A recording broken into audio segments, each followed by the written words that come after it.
Bonsoir à tous, bienvenue dans ce 19-20 dans l'actualité en Bourgogne. Ce soir, le témoignage de l'oncle du héros de Trèbes, le bourguignon Armel Nicolic, revient sur le courage et la personnalité de son neveu. Arnaud Beltrame a été tué vendredi dernier lors de la prise d'otage dans le supermarché de l'Aude.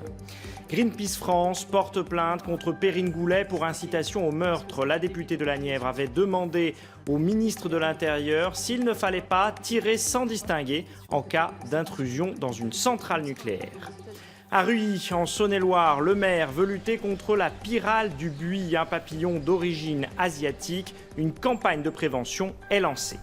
Et puis à l'approche des journées européennes des métiers d'art, notre feuilleton de la semaine suivra le quotidien d'un couple de luthiers et d'un maître verrier. Et vous le verrez, ils ont de l'or dans les mains. Un hommage national sera donc rendu aux Invalides ce mercredi à Arnaud Beltrame, mort à Trèbes lors d'une attaque terroriste dans un supermarché de l'Aude. Cela ne fait pas de doute, le gendarme est devenu un héros après avoir échangé sa place avec une otage. Son oncle, qui vit dans la Nièvre, a accepté de recevoir nos caméras cet après-midi pour se confier à Fabienne Acosta et Isabelle Rivière. À Mailly, la nouvelle se répand peu à peu.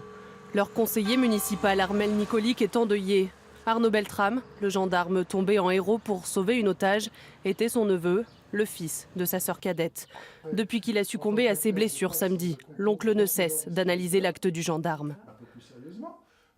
Je ne pense pas qu'il est fait pour devenir un héros. C'est parce que c'était sa mentalité, son objectif, son but, défendre les autres, se battre pour la patrie. S'il y a des gens qui souhaite mourir en martyr, en détruisant des vies, lui c'est le contraire. Il est mort pour sauver des vies. Armel a vu son neveu pour la dernière fois il y a 5 ans. Au mois de juin, il devait se revoir pour le mariage d'Arnaud avec son épouse Marielle. Il est téléphoné hier soir pour demander quelques précisions concernant les obsèques, parce qu'on parle beaucoup de mes neveux et de ma sœur, mais on n'entendait pas parler de Marielle. Et je pense qu'elle est, on m'a dit, très fatiguée et qu'elle a voulu prendre un petit peu de recul. Dans le village, la mort du gendarme est aussi dans toutes les têtes. Et on retient surtout d'Arnaud Beltrame sa bravoure. Il y a encore des gens comme ça, mais ça devient rare, je crois. Je pense que ça devient rare. Il faut le faire quand même. C'est un geste héroïque de sa part, quoi.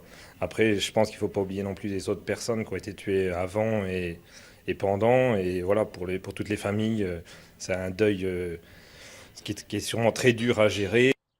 L'oncle n'ira pas à Paris pour l'hommage national. Il attend la cérémonie religieuse prévue à Carcassonne en fin de semaine pour dire au revoir à son neveu.